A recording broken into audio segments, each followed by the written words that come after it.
Welcome to Divyashri kitchen. ఈరోజైతే video చాలా బాగుంది. ఇంకోటి ఈరోజు ఒక స్వామివారి టెంపుల్ని అయితే చూపిస్తున్నాను అనమాట. చాలా అంటే చాలా మహిమాన్వితమైన స్వామి అండ్ స్వయంభూగా వెలిసిన గోదా సమేత రంగనాథ స్వామి అనమాట. అయితే ఒకరోజు సాయంత్రం అయితే అలాగా స్వామివారి సన్నిధిలో గడిచిపోయింది. నిజం చెప్పాలంటే ఏమి అనుకోకుండా అన్ఎక్స్పెక్టెడ్గా వెళ్ళి స్వామివారి కొద్దిపాటి సేవ చేసుకొని తరించే అవకాశం అయితే వచ్చిందనమాట. చాలా అంటే చాలా సంతోషం. అండ్ ఏకాదశి కలిసొచ్చింది. చాలా బాగా అనిపించిందనమాట.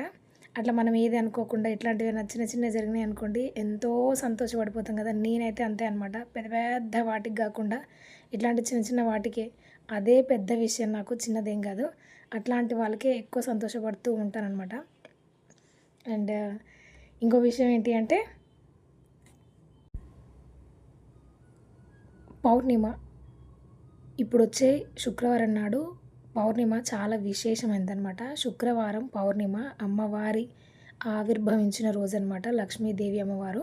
అయితే ఆ రోజైతే విశేషంగా గోదా సహిత రంగనాథ స్వామి ఆలయంలో మంచి కళ్యాణం చేస్తారు.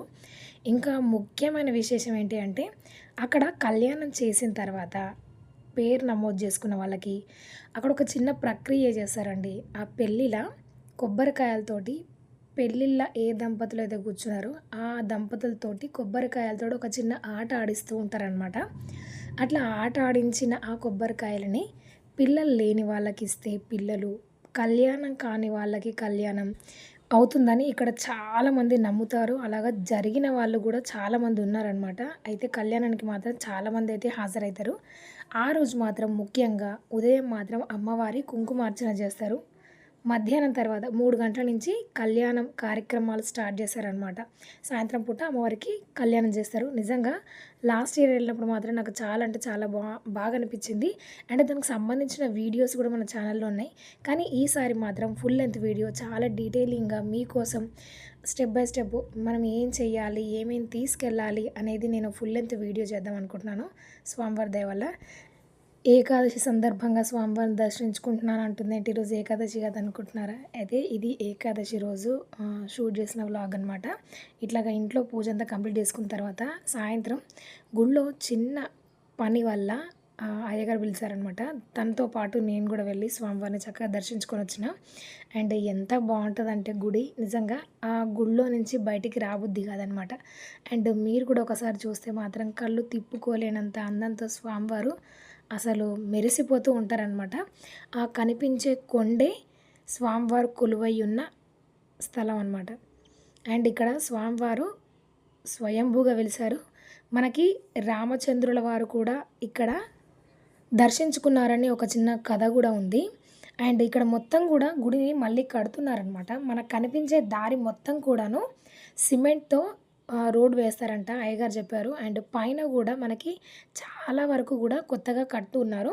అండ్ ఇక్కడ ఇంకా ముఖ్యమైన విశేషమైనది ఇంకేదైనా ఉంది అంటే ప్రతి ఆదివారం పూట ఇక్కడ సుదర్శన హోమం కూడా నిర్వర్తిస్తూ ఉంటారనమాట. మనకు కనిపించే ఆ గోడ ఉంది చూడండి, చిన్న చిన్న ఇటుకలతోటి అక్కడ చిన్న హోమశాల ఉండేదన్నమాట హోమం చేసుకోవడానికి. కానీ ఒక 4 జంటల కంటే ఎక్కువ కూర్చోవడానికి వీలుగా ఉండకపోయేది. ఇంకోటి హోమం జరిగిన తర్వాత ప్రదక్షిణ చేయడానికి కూడా వీలుగా ఉండకుండా ఉండేదన్నమాట. అయితే ఇక్కడ మళ్ళీ రీకన్స్ట్రక్షన్ అయితే చేస్తున్నారనమాట. కొంచెం పెద్దగా అందరూ కూర్చునే విధంగా ఈ ధ్వజస్తంభానికి ఎడమ చేతి వైపున మళ్ళీ కడుతున్నారు. అయితే ఈ హోమము ఒక్క ఆదివారం నాడే ఎందుకు పెట్టారంటే వర్కింగ్ డేస్ అప్పుడు అందరికీ కుదరకపోవచ్చు. అదే ఆదివారం అయితే అందరికీ స్కూల్తో సహా అందరికీ సెలవే కాబట్టి ఆ రోజు 9 గంటల నుంచి 12 గంటలకి మధ్యలో ఈ హోమాన్ని అయితే నిర్వర్తిస్తారనమాట. ఎంత బాగా అనిపిస్తుందంటే మీరు ఒక 2 సార్లు హోమంలో పాల్గొని చూడండి. అసలు అది వేరే అనుభూతి చెప్పనవసరం లేదనమాట. అంత బాగుంటుంది. అండ్ ఇంకో విషయం ఏం చెప్పాలి అంటే ఇక్కడ రంగనాథ స్వామి మనకి కొండ కనిపిస్తూ ఉంది కదా! ఈ కొండకి ఎదురుగా ఒక చిన్న విలేజ్ ఉంటుంది. ఆ విలేజ్ నుంచి వాళ్ళు చెప్పిన పాయింట్ నుంచి కొండను చూస్తే మనకి స్వామివారు పాలకడిలో పడుకొని ఉంటే ఎలా కనిపిస్తారు? శేషశయనం మీద స్వామివారు ఎలా పడుకొని ఉంటారో ఎగ్జాక్ట్లీ అట్లనే కనిపిస్తుందంట. నాకు అయ్యగారు చెప్తుంటే నిజంగానా అనిపించింది.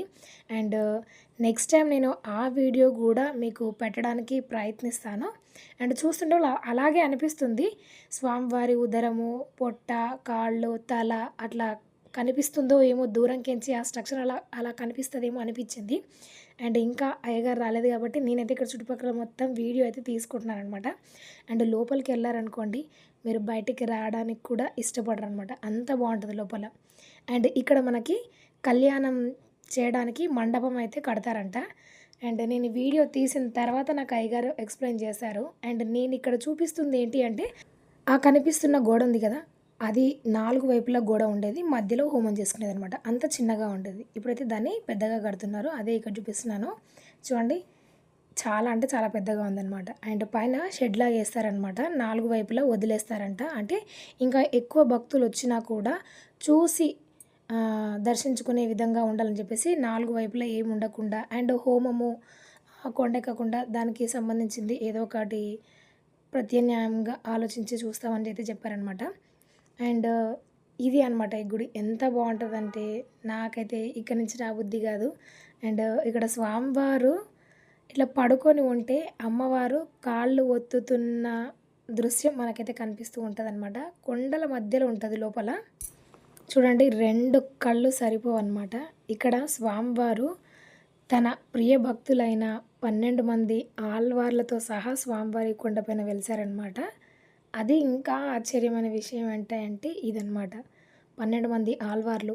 ఒక కొండ పైన 6 మంది, ఒక కొండ పైన 6 మంది ఉంటారనమాట ఆళ్వార్లు. ఇక్కడ మనకి స్వామివారు కనిపిస్తున్నారు చూడండి. కుడి చేతి వైపు గడియారం ఉన్న గోడకి స్వామివారు మనకి చక్కగా పడుకొని అమ్మవారు పాదాలు ఒత్తుతూ ఉంటే స్వామివారు విశ్రాంతి తీసుకున్న రూపంలో మనకి స్వామివారు కనిపిస్తూ ఉంటారనమాట.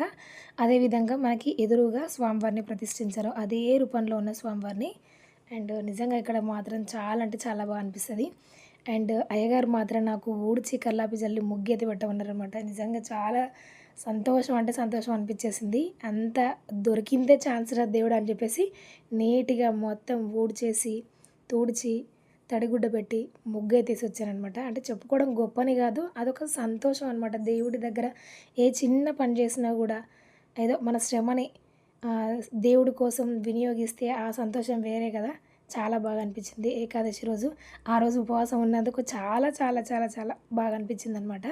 అండ్ ఫుల్ లెంత్ వీడియో అయితే అమ్మవారి కళ్యాణం రోజైతే పోస్ట్ చేస్తా. అండ్ వీడియో నచ్చితే లైక్ చేయండి. మీ ఫ్రెండ్స్ అండ్ ఫ్యామిలీ మెంబర్స్‌కి షేర్ చేయండి. మరికొన్ని డిఫరెంట్ వీడియోస్ కోసం నా ఛానల్‌ని సబ్స్క్రైబ్ అవ్వండి. Thanks for watching. జై శ్రీరామ్.